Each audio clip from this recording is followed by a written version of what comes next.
For those of you who don't know, my name is Courtney, and this was my second to last year going to conference, so it was kind of sad. I thought next year's my last year. It's really sad. But I had a great time, and I just want to thank all of y'all. I know how much y'all do for us, and sometimes we don't realize it, but y'all really do a lot for us, so I want to thank you. And the message that spoke to me the most was by Brother Ray, and it was called Fears God Can Cure. And he was talking about how we're scared. You know, sometimes when we're scared of things, it makes us not do things that we should. Because he says that we fear that we're going to fail. And with me, that fear looks sometimes that I'm going to fail. Because I look at, you know, some of the teenagers that were raised in church in the past, and they just, you know, they did all the things that I'm doing right now. And they seemed just as good as I seem. And then they grew up, and then they just fell, and, you know, where are they now? And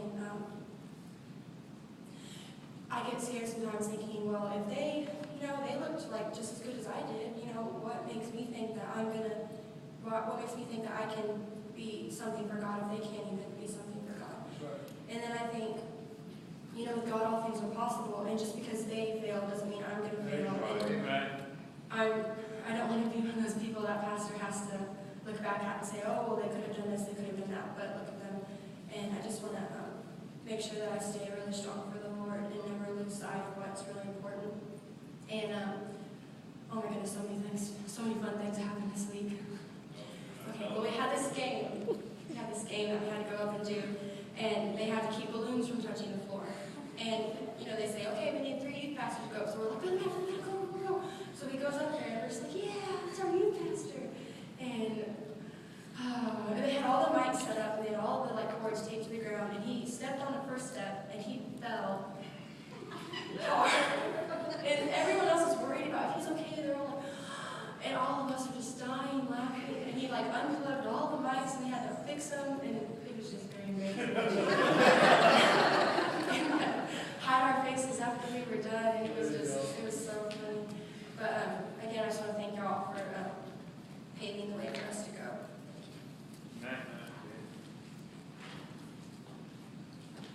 First of all, I'd like to just thank all of y'all for supporting us, the pastor and my parents, and Brother Matt and Brittany for taking us. It was a great time. A lot of messages spoke to me, but the one that spoke to me the most was such a time as this for Brother Donnelly. And he was just saying that God put you here at this time for a certain reason, that your life isn't that long, but you need to use what time you do have to witness or start a church or whatever it may be. And I realized going to school, you know, it shouldn't be all about the fun and stuff. It should be winning people to the Lord, and when we go out soul winning.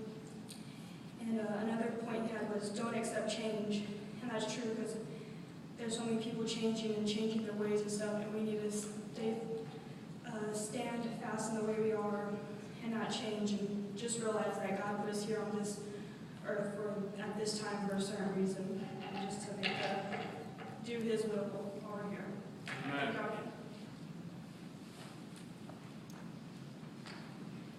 Well, first of all, I'd like to thank all of y'all for supporting us and sending us to conference. We really did have a great time. And I think the message that spoke to me the most was one that Brother Mike Ray preached. And he talked about how there's 3 different groups of people. There's the lost, and then there's the saved who aren't doing anything for God, and there's the saved that are sold out for God. And I don't want to be the category that's backsliding and not doing anything for God. I want to always be sold out for God. And I just want to be everything and anything that He wants me to be, and do anything He wants me to do. And I want to thank my parents for raising me in church and just teaching me right and wrong, what the Bible says, and just for being my nephew. Amen.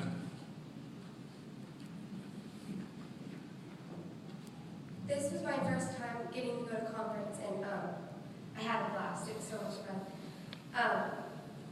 But the message that spoke to me the most was by Brother Wells, and he said that our attitude rubs off on other people, and I don't want my attitude to affect other people's day.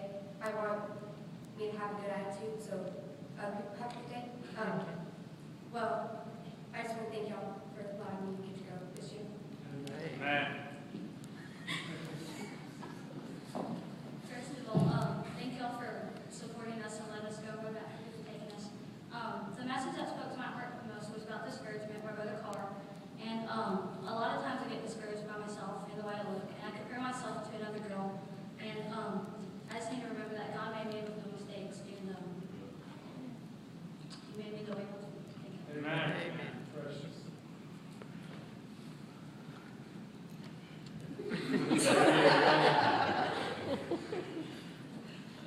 Well, this is my first year going to the conference, and the Thursday night Blue Hawk preached on how you treat and respect your parents, and he was giving all these examples about how we treat our parents, and they weren't very good examples, and I realized that I do treat my parents that way. That shouldn't, but I do. Amen. That's good. Tender heart. That really spoke to my heart. Amen.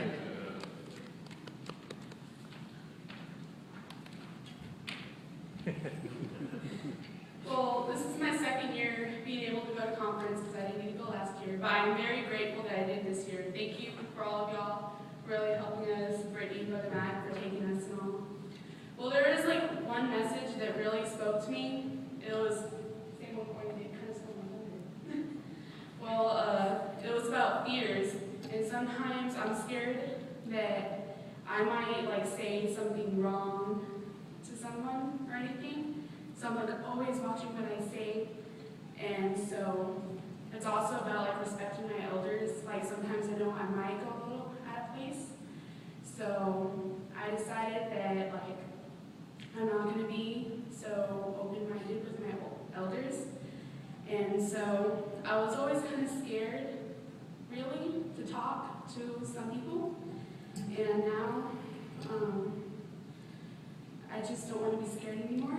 So that's kind of kept me, I'm sorry, I'm nervous.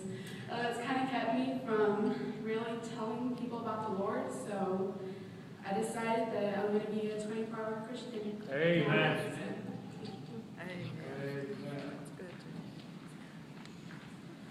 Wow. I have to say, I agree with Brother Matt.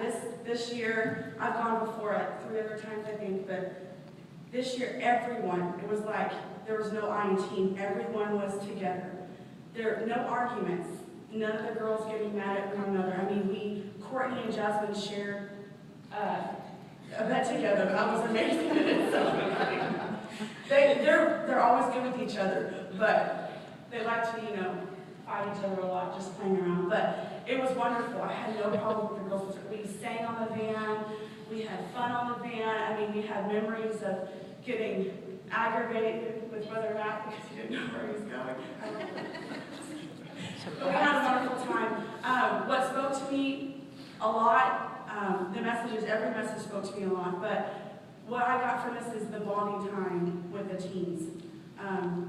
Especially the girls, our last devotion that we had, we all got breakfast and we were out in the breakfast area, and I was trying to tell them how if they could just realize what your parents and what your pastor does for you, just take it on. And I just went down and said, some of you, your parents are all you have. Besides God and the church, you're all that your parents have. And I went down some of them, I said, you should be thankful you were raised in a Christian church and had godly parents.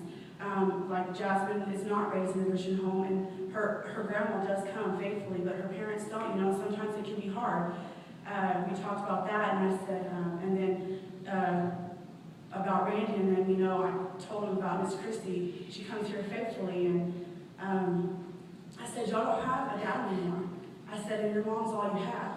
I said, so love your mom, respect her, do what you can. I said, I don't think parents should have to clean anymore. I don't think parents should have to do certain things. Yeah, they've done it for you your whole life.